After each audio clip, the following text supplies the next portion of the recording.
Oftalmológica de Cali. Entre sus membresías está como miembro de la Sociedad Europea de los Especialistas en Retina, miembro asociado de la Sociedad Peruana de Oftalmología, miembro internacional de la Academia Americana de Oftalmología. Realizó rotaciones y pasantías. Una pasantía en retina y vitrio en la Clínica Oftalmológica de Cali en abril del 2019, una pasantía en segmento anterior en el Centro Oftalmológico Virgilio Galvis de la Fundación Oftalmológica Carlos Ardila, Luis Foscal, en octubre del 2015, y programa de médico observador en el Instituto Universitario Barraquer de España, Barcelona, del 1 de abril al 29 de abril del 2014. Bueno, doctora, es un gusto tenerla nuevamente participando en el curso. Le cedo la palabra. Bueno, gracias por la presentación, Elizabeth. Entonces, vamos a conversar ahora de un tema pues bastante más familiar para nosotros, ¿no? Que es el edema macular diabético. Se define el edema macular como la acumulación de fluido en la porción central de la retina, que es la mácula, y esto a consecuencia de un fracaso funcional en la barrera hematorretiniana, sea la barrera hematorretiniana principalmente la interna o la externa. Dada la epidemia global de diabetes que vivimos en la actualidad, este es un problema realmente importante, ya que constituye la principal causa de pérdida visual en pacientes diabéticos, sobre todo dentro de la población económicamente activa. Y ya estudios epidemiológicos grandes como el estudio Wisconsin han mostrado pues una prevalencia de edema macular diabético de hasta el 20% en pacientes con diabetes mellitus tipo 1 y hasta 25% en diabetes tipo 2 dentro de los 10 primeros años de seguimiento. Hasta hace poco contábamos con que la definición de edema macular diabético dado por Early Treatment era la definición que nos guiaba cuando nosotros decidíamos si iniciar o no tratamiento en un paciente, dado que el tratamiento gold standard del único que se disponía hasta hace poco era pues la aplicación del láser macular. Entonces, vemos que ya aún en esta clasificación era de suma importancia caracterizar el edema macular diabético con las herramientas diagnósticas con las que contáramos en ese momento, que eran básicamente la utilización de la fotoclínica. Y aparte de caracterizarlo, era también importante definir su localización, de tal forma que cuando teníamos un paciente con sospecha de edema macular diabético, podíamos caer dentro de las tres categorías, ¿no? El edema macular aparentemente ausente, cuando en la fotoclínica o dentro de la observación por oftalmoscopía no apreciábamos ningún engrosamiento macular ni exudados duros. Cuando teníamos un edema macular aparentemente presente, es cuando observábamos este engrosamiento macular dentro de un diámetro de disco del centro foveal, y teníamos un edema macular clínicamente significativo, basándonos en primer lugar en el parámetro de localización, cuando este edema se encontraba a menos de 500 micras del centro foveal, o cuando teníamos exudados duros, pero siempre y cuando estuvieran asociados a algún área de engrosamiento dentro de las 500 micras de la mácula, o era significativo por su extensión, cuando por lo menos este edema era de por lo menos un diámetro de disco a menos de un diámetro de disco del centro foveal. Estas eran las clasificaciones pues, que nos guiaron hasta hace poco. Acá los podemos ver ilustrados, ¿no? Si este es el centro de la fobia y establecemos un radio de 500 micras, vamos a observar que si el engrosamiento se encontraba dentro de las 500 micras, aunque sea una porción, o si teníamos exudados duros dentro de las 500 micras, no por sí solos, sino asociados a algún grado de engrosamiento, o cuando este engrosamiento era extenso y por lo menos en parte estaba dentro del diámetro de disco del centro de la fobia. Es decir, todos estos cuadros ilustran la amenaza del centro foveal que observábamos en el examen del paciente, ¿no? Entonces, en cualquiera de estos tres escenarios nos obligaba a tratar este edema macular con la terapia gold standard, que era el láser. Actualmente contamos con otras herramientas para caracterizar el edema macular. Sin embargo, los criterios de extensión y de localización no han variado. Siempre va a determinar su severidad qué tan cerca, qué tan amenazante al centro foveal tengamos el edema. Entonces, lo primero que nosotros tenemos que hacer ante un paciente con sospecha de edema macular es utilizar las herramientas a nuestro alcance para caracterizarlo antes de plantear un buen esquema de tratamiento, ¿no? Entonces, en el año 2003 fue propuesto este esquema de clasificación por el Global Diabetic Retinopathy Project Group y que nos dice que nosotros tenemos este mapa de grosor foveal del que disponemos en la mayoría de máquinas de OCT y nosotros vamos a establecer unos límites, ¿no? A 1 milímetro del centro de la fovea, 3 milímetros y a 6 milímetros. Entonces, si el mapa de grosor foveal nos habla de engrosamiento dentro de los 6 milímetros, pero fuera de los 3 milímetros centrales, vamos a tener un edema macular leve. Si este engrosamiento se encuentra dentro de los 3 milímetros centrales, pero sin amenazar el centro foveal, tendremos un edema macular moderado, ¿no? Como el que tenemos en la fotografía, ¿no? Pero si este engrosamiento ya compromete el subcampo central, tendremos un edema macular severo. Otra herramienta de las que disponemos actualmente es la angiografía con fluoresceína.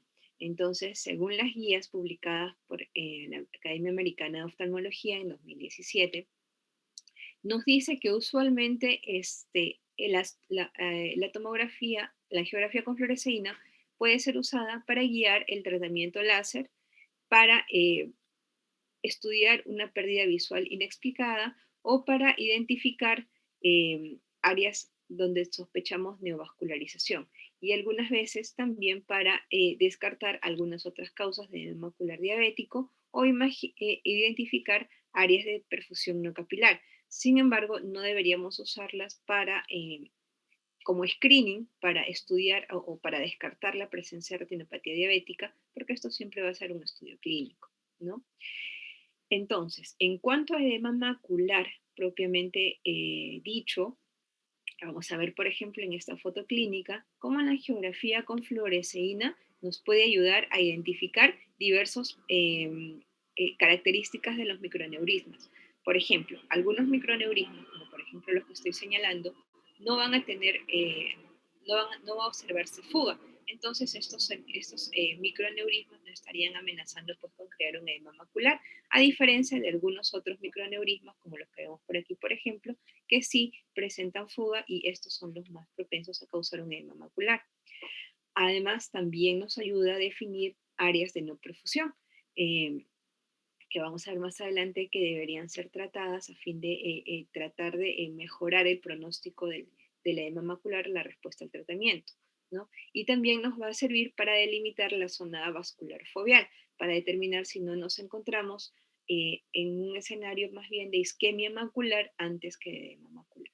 Aunque para esta última función, actualmente el OCT, la geografía con OCT, nos es un poco más útil porque nos permite establecer en qué plexo capilar, sea el superficial o el profundo, se encuentra la isquemia. Es mucho más dirigido.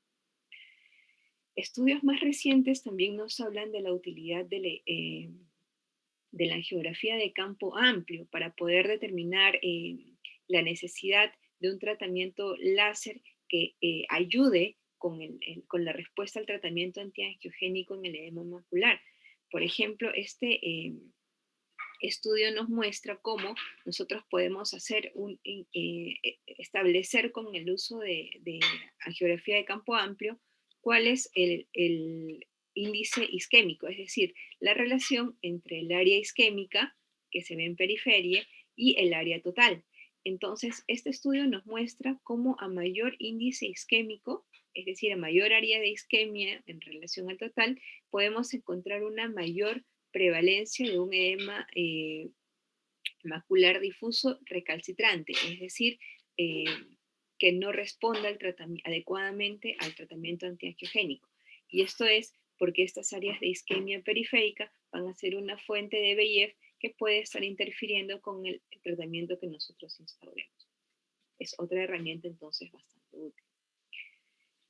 Y en cuanto al uso de tomografía de coherencia óptica, nos puede servir pues básicamente en los tres primeros escenarios para evaluar una pérdida inexplicada de agudeza visual, para identificar las áreas de tracción vitreomacular y para evaluar a pacientes en los que no nos sea fácil determinar si el edema macular está presente o no, en los cuales tengamos dudas acerca de si existe engrosamiento. Básicamente es esta nuestra utilidad.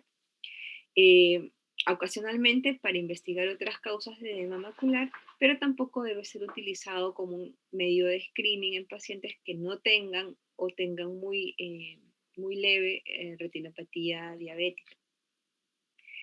Y en base a la caracterización que nosotros podamos hacer con la tomografía de coherencia óptica, hay muchos otros hallazgos que podemos utilizar para caracterizar adecuadamente un edema macular. Entonces, el estudio SAFE nos dio este modelo esta propuesta de clasificación en el 2014, en el cual se evalúan en el estudio de tomografía de coherencia óptica estos 4 parámetros. S de presencia de fluido subretinal, graduado caracterizado por la tomografía de coherencia óptica, y tenemos 3 categorías. X cuando no es aplicable, dado que tengamos una buena calidad de imagen, 0 cuando no está presente y 1 cuando está presente. A viene de área, contando el número de campos que estén afectados según la rejilla de TDRS, que era la que hemos mostrado, ¿no? X cuando no podamos determinarlo, y de 0 a 9 de acuerdo a los campos que estén tomados, ¿no? En la imagen anterior de la rejilla y les mostraba. V cuando hayan anormalidades en la interfaz vitreoretiniana. Y podemos graduar esta tracción, ¿no? Cuando X no se encuentra, cuando 0 cuando no está presente y 1 cuando está presente. Y la E viene de etiología, que nos indicaría el tipo de edema macular, básicamente basándonos en la angiografía con fluoresceína, como lo vemos acá, ¿no? Por ejemplo, aquí tendríamos el edema focal, ¿no? A partir de microaneurismas. Tendríamos el edema no focal, o lo que denominamos edema difuso, ¿no? Cuando vemos una fuga de fluoresceína más extensa. Tendremos el tipo 3, cuando además de esta fuga asociamos áreas de isquemia periférica, ¿no? Y vamos a ver cómo puede ir variando el patrón de OCT de acuerdo al escenario en que nos encontremos. Y el tipo 4, cuando tengamos un edema atrófico o presencia de quistes retinales dentro de la OCT, quistes retinales más grandes dentro de la OCT.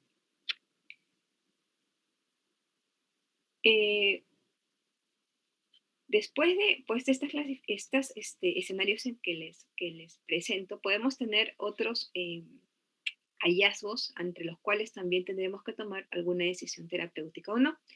Por ejemplo, cuando tenemos la presencia de un edema macular subclínico. ¿Cómo se define la presencia de edema macular subclínico? Pues es un edema macular que está presente en las áreas periféricas, pero que no involucra, está presente dentro de los 9 campos que habíamos establecido, pero no involucra el centro foveal específicamente. Entonces, estos es importante caracterizarlos porque se sugiere que este engrosamiento subclínico puede progresar para afectar el área de mácula central dentro de los 2 años siguientes de identificación.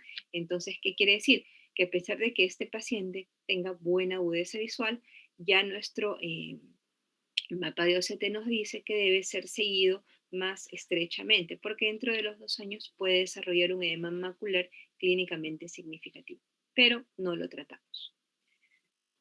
Otro escenario que tenemos entonces es cuando tenemos un edema macular sin compromiso central. Como habíamos dicho, esto se clasificaría como un edema macular moderado, ¿no? Entonces vemos que el centro foveal no está afectado, pero sí hay afectación, hay engrosamiento dentro de los 9 subcampos establecidos.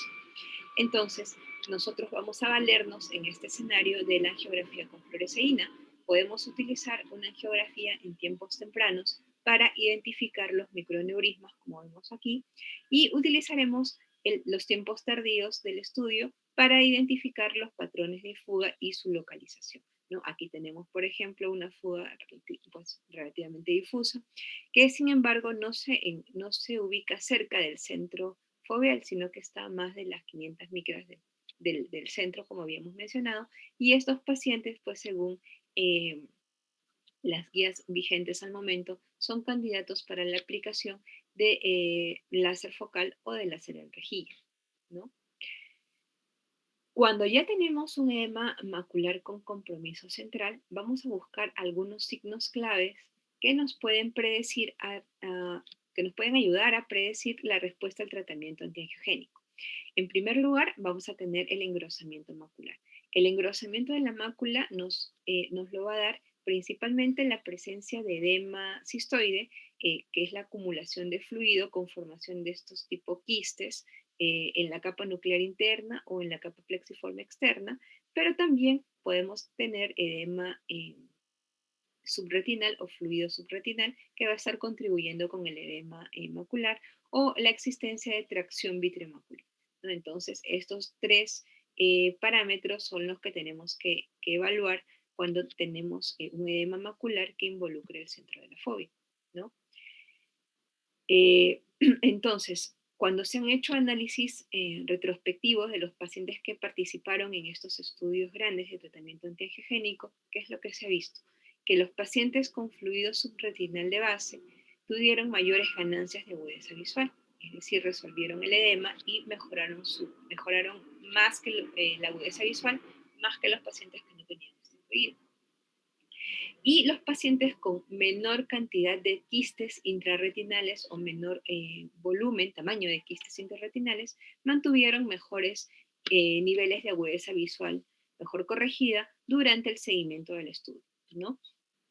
Entonces, esto es lo que podemos nosotros delimitar en el paciente antes de iniciar el tratamiento. Otro signo importante que tenemos que evaluar es la desorganización de la retina interna, o denominado DRIF. Esta se define como la pobre diferenciación de la capa de células ganglionares, plexiforme interna, plexiforme externa y nuclear externa en más del 50% del milímetro central, ¿no? Entonces nosotros nos vamos a localizar dentro del milímetro central en una tomografía de coherencia óptica estructural y vamos a ver si nosotros somos capaces de diferenciar las interfaces entre las diferentes capas, ¿no? Como por ejemplo en la primera imagen no nos es posible, tendríamos la presencia de DRIL, pero en la siguiente imagen, a pesar de tener este quiste intrarretiniano grande, es posible delimitar aquí las interfaces entre las capas, ¿no? Entonces, este sería un no DRIL y aquí sí tendríamos la presencia de DRIL. Entonces, ¿qué ocurre con el DRIL? Que predice peores resultados visuales aun cuando el edema macular se ha resuelto. Otro parámetro a evaluar para predecir nuestra respuesta a tratamiento es la presencia de los puntos hiperreflectivos en el OCT. Se ha determinado que los puntos hiperreflectivos son capaces de predecir la formación de exudados duros. Realmente su naturaleza no está completamente explicada, sin embargo, se puede considerar que son pequeños depósitos provenientes de fuga capilar y entonces es el mismo mecanismo por el cual se producen los exudados duros. Entonces así estarían explicando que en estas zonas donde vemos los puntos hiperreflectivos se formen estos exudados posteriormente. Regularmente la membrana limitante externa nos ejerce un efecto de barrera, entonces estos puntos los ubicamos generalmente dentro de las capas por encima de la membrana limitante interna. Sin embargo, en algunas oportunidades los podemos ver incluso por debajo de la retina, ¿no? En el espacio subretinal. Entonces, en este escenario estaría significando que la barrera ejercida por la membrana limitante interna habría sido superada y estos pacientes también tendrían peor pronóstico. Otro signo importante a considerar es la integridad de las capas externas de la retina, que nos representa la integridad de los fotorreceptores, ¿no? Es un factor pronóstico para tener una mejor agudeza visual después del tratamiento cuando estas capas de la retina externa se encuentran bien delimitadas y completas dentro de las 500 micras centrales, ¿no? Eh, un grado intermedio de daño sería cuando vemos daño en la capa elipsoide o la unión de segmentos internos y externos, pero la membrana limitante externa se conserva intacta y ya tendríamos un mayor compromiso cuando tanto la membrana limitante externa como la capa del elipsoide se encuentra comprometida, ¿no? Aquí en este cuadro podemos ver en este estudio cómo de acuerdo al estado de las líneas de los fotorreceptores tuvieron los pacientes una peor agudeza visual, ¿no? Cuando ambas líneas, limitante externa y elipsoide, estuvieron comprometidas, ¿no? Siendo mejor cuando las líneas se encontraban intactas. Entonces, algunos lineamientos para la terapia. Para el tratamiento tenemos entonces la terapia láser definida por el early treatment, ¿no? ¿Cuándo? ¿En qué escenario? Cuando teníamos un edema macular que no comprometía las 500 micras centrales, pero que teníamos presencia de exudados duros o engrosamiento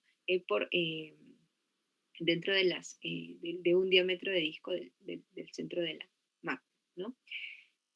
Que nos recomienda el tamaño del spot entre 50 y 100 micras, la duración de la quemadura entre medio en 0.05 a 0.1 segundo, eh, la longitud de onda, pues amarilla o verde según lo que contemos. Es importante para lograr el tamaño adecuado del spot, tener en cuenta el aumento que nos puede ejercer el lente que utilicemos para el tratamiento, ¿no? Este lente para el láser focal, por ejemplo, de Ocular, nos permite tener un aumento del spot de casi el mismo que el que nosotros graduemos en el láser, ¿verdad? Entonces no tenemos que corregir aquí para nada el aumento si usamos esta lupita. Otros tratamientos láser con los que disponemos en la actualidad es el tratamiento de láser micropulsado. Hay algunos estudios que que nos muestran cómo después de aplicado un láser micropulsado, la sensibilidad en la microperimetría es bastante mejor que comparado con el tratamiento láser dado por early treatment. Y también el grosor macular va a tener una reducción semejante al láser umbral propuesto por early treatment, ¿no? El punto del láser micropulsado es que va a actuar en solamente el 5% del periodo de aplicación del láser, entonces no va a ser capaz de producir un daño en la retina externa, sino solamente va a estimular principalmente células del epitelio pigmentario y también las células de Müller para producción de factores antiangiogénicos y algunas citoquinas también antiinflamatorias, ¿no? Es una herramienta con la que contamos en la actualidad. Y ya pasando al tratamiento antiangiogénico propiamente dicho, cuando tenemos un paciente con compromiso central, cuando ya no podemos, cuando no es adecuado la aplicación de láser, tenemos a disposición actualmente tres tipos de tratamiento antiangiogénico en nuestro medio, ¿no? Aflibercept, ranibizumab y bevacizumab, que han sido evaluados por el protocolo T. Este protocolo contemplaba la inyección intravítrea mensual de cualquiera de los tres fármacos, hubieron tres brazos de tratamiento, hasta lograr una agudeza visual de 20/20 o reducir el grosor retiniano central hasta un nivel preestablecido. Se podía aplicar tratamiento láser de rescate a partir de cuando a los 6 primeros meses de tratamiento no había una respuesta adecuada, y el seguimiento se hizo por 2 años. Entonces, ¿qué nos dice? Para Aflibercept, el número promedio de inyecciones en el primer año fue de 9 y de 5 para el segundo año. Y para ranibizumab y bevacizumab fue un promedio de 10 inyecciones en el primer año y de 6 en el segundo año. Cuando evaluamos la ganancia de letras, aflibercept mostró relativamente mejores resultados. Los pacientes ganaron en promedio 12.8 letras de la cartilla early treatment, ranibizumab 12.3 letras, muy parecido, y bevacizumab mostró una ganancia de más o menos 10 letras. En la ganancia de más de 15 letras, aflibercept también tuvo resultados mejores, un 58% de pacientes logró ganar más de 15 letras de la cartilla. Y la diferencia más importante entre estos tres fármacos fue cuando evaluamos los pacientes que tuvieron agudeza visual peor que 20/50, para los cuales aflibercept sí mostró una ventaja mayor que los otros dos fármacos, ¿no? Con la ganancia de 18 letras frente a 16 de ranibizumab y 13 de bevacizumab. Entonces, nosotros, si pues estamos en un medio en el que podemos disponer de cualquiera de los tres tratamientos antiangiogénicos, podríamos elegir para pacientes con agudeza visual peor que 20/50, tratarlos con aflibercept, ¿no? De estar disponibles. Si no, bueno, pues tenemos el escenario de los otros dos fármacos, ranibizumab y bevacizumab, sabiendo pues la diferencia de costos de cada uno de los fármacos.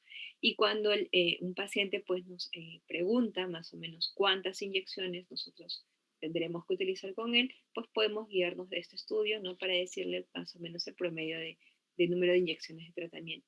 Aunque vamos a ver que este es un promedio, pues va a depender de cuándo el paciente logre corregir su agudeza visual mejor corregir. Este es un gráfico, pues entonces, que nos muestra el comportamiento de los tres brazos del estudio. Vamos a ver cómo si hubo diferencia en el global de pacientes, ¿no? Con pacientes tratados con aflibercept lograron una mejor agudeza visual, pero que esta diferencia era mucho más visible cuando analizábamos a los pacientes con agudeza visual peor que 20/50, ¿no? Aquí es otro gráfico, nos muestra la respuesta en cuanto al grosor macular central. Vamos a ver que el grosor macular central sí se redujo de forma comparable en los tres brazos del estudio.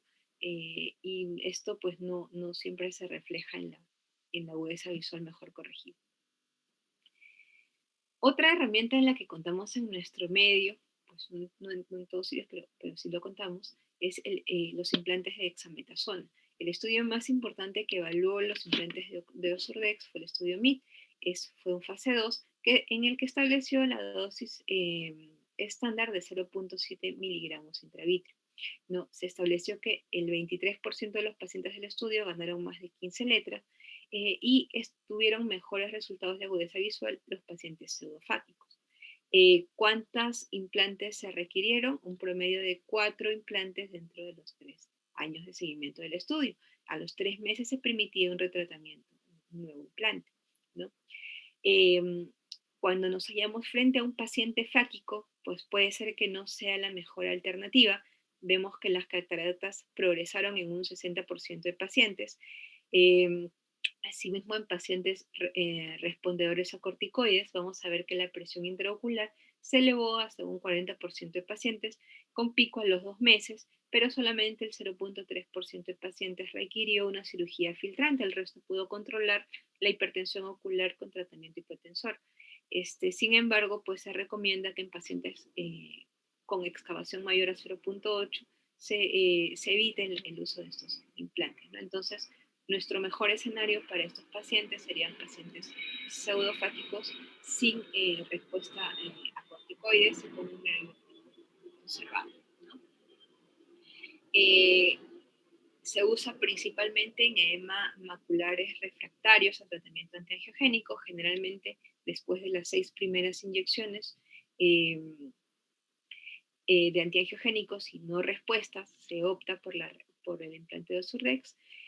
Pero también hay estudios que nos hablan de algunos factores en el OCT que nos pueden ayudar a predecir una mejor respuesta a Osurdex que antiangiogénicos, ¿no? Por ejemplo, pacientes con lo que se ha denominado fenotipo proinflamatorio, como la presencia de fluido subretinal, cuando no hay material hiperreflectivo dentro de los quistes, intrarretinianos, cuando no se observa puntos hiperreflectivos o cuando se observa continuidad en la línea elipsoide en el OCT. Sin embargo, pues todavía no es muy utilizada esta clasificación. Generalmente nosotros siempre iniciamos con antiangiogénicos antes de pasar al implante de Ozurdex. Finalmente, como tratamiento tenemos la vitrectomía. ¿En qué casos? En casos de tracción anteroposterior o de tracción vitreomacular, como los que vemos en la imagen, ¿no? Es decir, la hialoides posterior adherida al centro foveal que nos esté ejerciendo un efecto de tracción. Y básicamente, ¿por qué? Porque esto va a favorecer la formación de estos espacios quísticos y la acumulación de fluido dentro de las capas de la retina, que va a ser pues más va a tener menos respuesta a un tratamiento antiangiogénico si es que no liberamos esta tracción anteroposterior. La tracción tangencial, es decir, las ejercidas por membranas epirretinianas o epimaculares, podría tratarse solamente cuando hay pobre respuesta a antiangiogénicos o a Ozurdex. No está en el momento actual indicado en todos los casos un pelamiento de membrana limitante interna en casos de edema macular, a menos que demostremos pues, que la respuesta antiangiogénica no es la adecuada. Ya que se ha visto que aunque un 38% de pacientes puede experimentar mejoría visual, un 22% de ellos puede empeorar, ¿no? ¿Cómo funcionaría este pelamiento de limitante interna? Disminuyendo la recidiva de la formación de membrana epirretiniana y también va a favorecer la liberación de citoquinas proinflamatorias hacia la cavidad vitrea, es decir, va a dejar de ejercer esa función de barrera.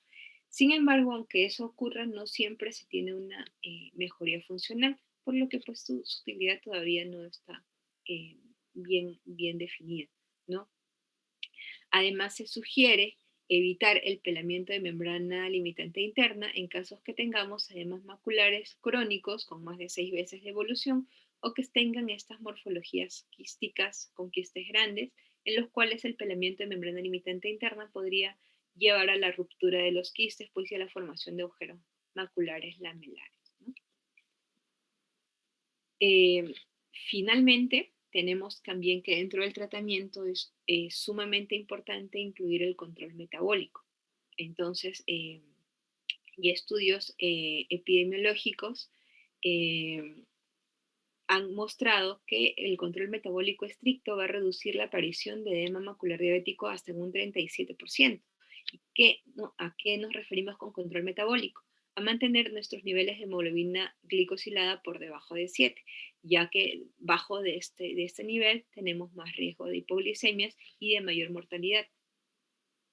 Entonces, cuando nosotros tenemos un paciente diabético, particularmente con edema macular diabético, lo que tenemos que solicitarle es niveles actualizados de glicemia y de hemoglobina glicosilada para saber ante qué tipo de paciente nos encontramos, si nos va a responder o no al tratamiento, si es un paciente que va a llevar un control adecuado o no, básicamente para poder hacer educación con este paciente, ¿no? El perfil lipídico también es importante. Pacientes con anemia también tienen mayor riesgo de hacer un edema, de hacer formas más severas de edema macular, solicitar microalbuminuria y control estricto de la presión arterial y dejar de fumar. Todas estas, según la guía de la Academia Americana, todas estas recomendaciones tienen un nivel de recomendación grado A.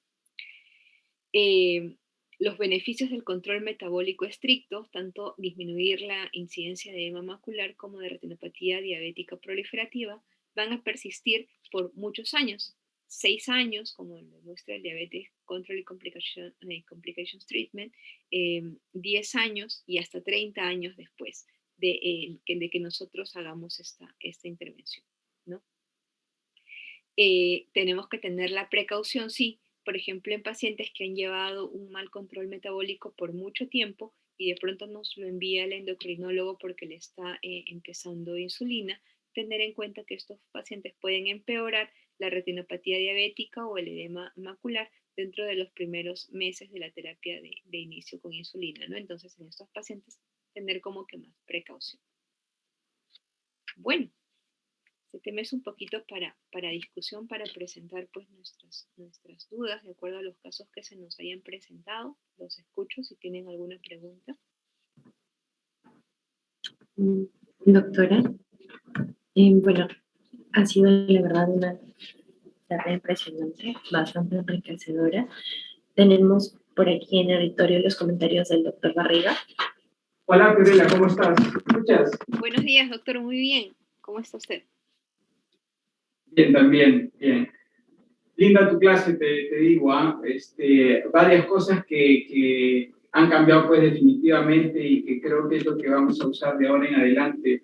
Yo tenía un comentario y una pregunta también, porque de repente tú has tenido has tenido que experimentarlo. Hay una tendencia a tratar el edema macular diabético cada vez más temprano.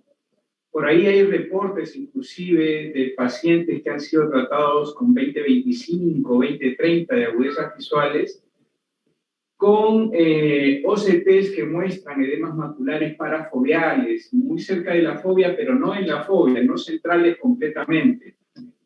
En el afán de disminuir el riesgo de que este edema corra hacia la fobia y baje la visión por esa razón. ¿Has tenido oportunidad de ver pacientes tratados así tan precozmente? ¿O lo haces o cuando has estado allá en Colombia lo has visto hacer? ¿Qué comentarios podrías hacer? Sí, doctor. Pues dentro de la práctica de fellowship y realmente dentro de la práctica actual que tengo, nos guiamos más por la agudeza visual del paciente. No tratamos generalmente agudezas visuales peores que 20, mejores, perdón, que 20/30, ¿no?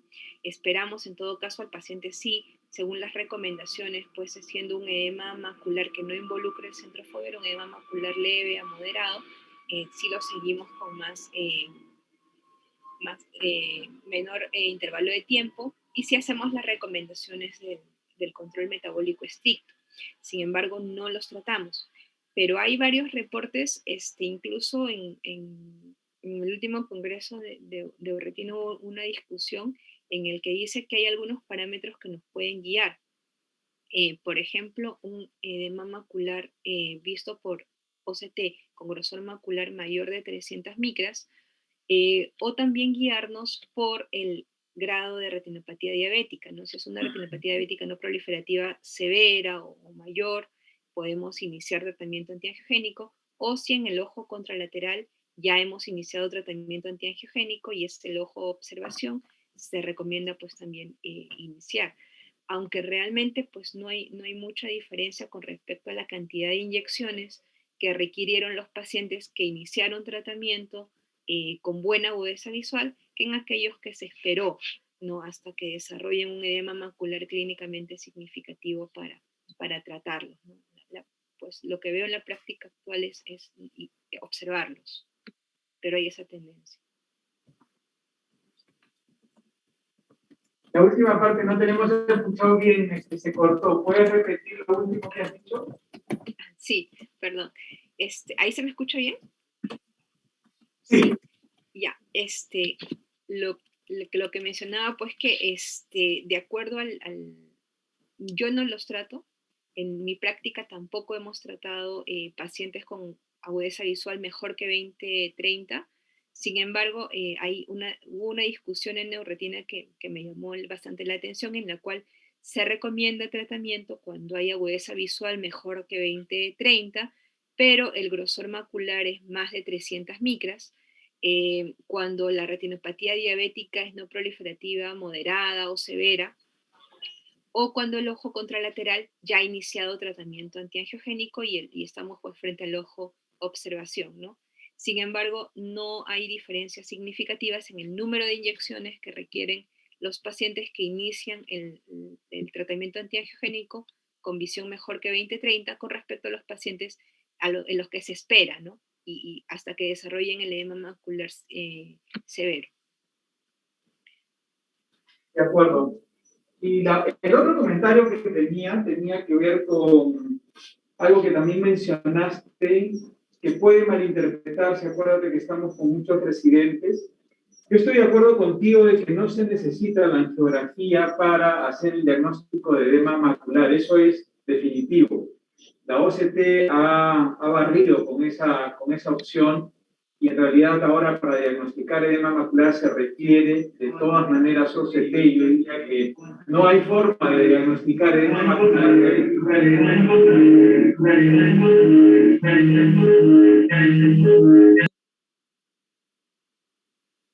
Perdón, doctor, hay una interferencia y se cortó. Sí, te estaba diciendo que se había prendido un celular acá. Te decía que en el diagnóstico de edema macular, actualmente de hecho que OCT es de rigor, es necesaria, porque ahora además se puede clasificar gracias a los parámetros que han mencionado y que están usando en realidad.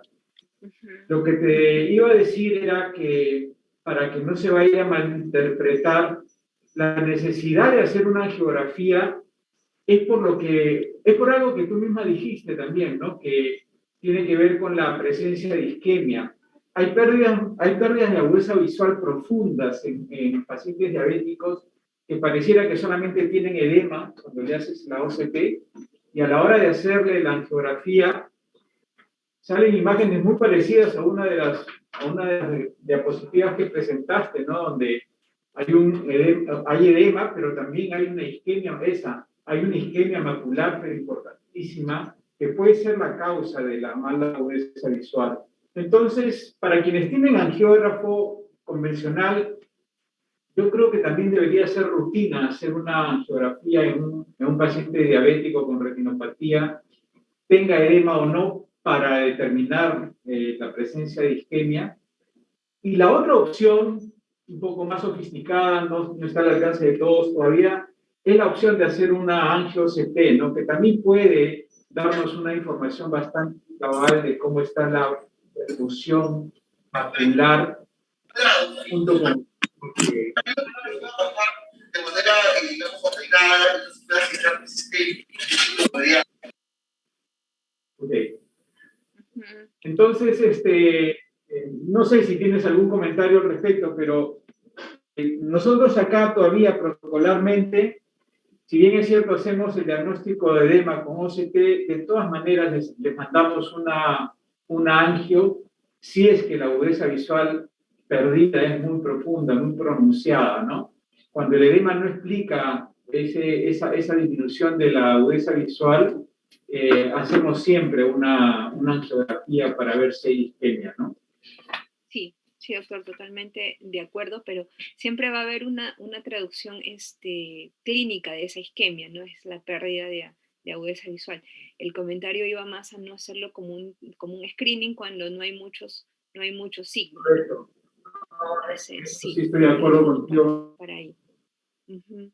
Solamente el hecho de ser una prueba invasiva, habiendo otras cosas mejores para hacer un screening, de hecho que la posterga, la deja atrás, ¿no?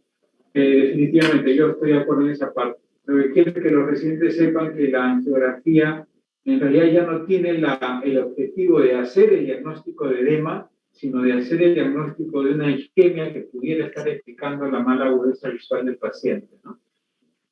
Ok, no sé si hay preguntas, Elizabeth. ¿Han habido preguntas en el chat? Por ahora todavía no tenemos ninguna pregunta en el chat. Wilito, buenos días, doctorita Elizabeth. Para felicitar a la doctorita Fiorellita, muy bonita su presentación, ¿no? Muy bonita, muy didáctica, buenas perlas. Fiorellita, te escuché, bueno, que todavía utilizan, bueno, el criterio de la agudeza visual y el grosor central, ¿no? Retinal. Sin embargo, el grosor ahora se considera que no es, digamos, un biomarcador confiable, ¿no? Entonces, más importancia le dan a otros marcadores dentro de los 9 que se mencionan, ¿no? Actualmente, aparte de otros más que pudieran haber. Por ejemplo, en el caso del DRIL, ¿no? O sea, la presencia de DRIL y sobre todo más del 50%, o sea, por decir mayor de 500 micras, ya te predice, ¿no? Que hay un mal pronóstico, ¿no? Y lo mismo la integridad que también me has mencionado, ¿no? De la membrana limitante externa y de la zona elipsoide. Y otros marcadores más que también muy bien tú lo has mencionado, que van a responder a dexametasona, ¿no? La presencia, pues, de los focos hiperreflectivos, ¿no? El desprendimiento de retina subfoveal. Y aparte de eso, la presencia de los PROS, ¿no? O sea, de los segmentos de los fotorreceptores. Te quería preguntar si aparte de la agudeza visual, el grosor, ¿han pensado en utilizar los otros biomarcadores? ¿Tienes la posibilidad donde estás haciendo, Fiorelita Linda, tu práctica particular? Sí, doctora.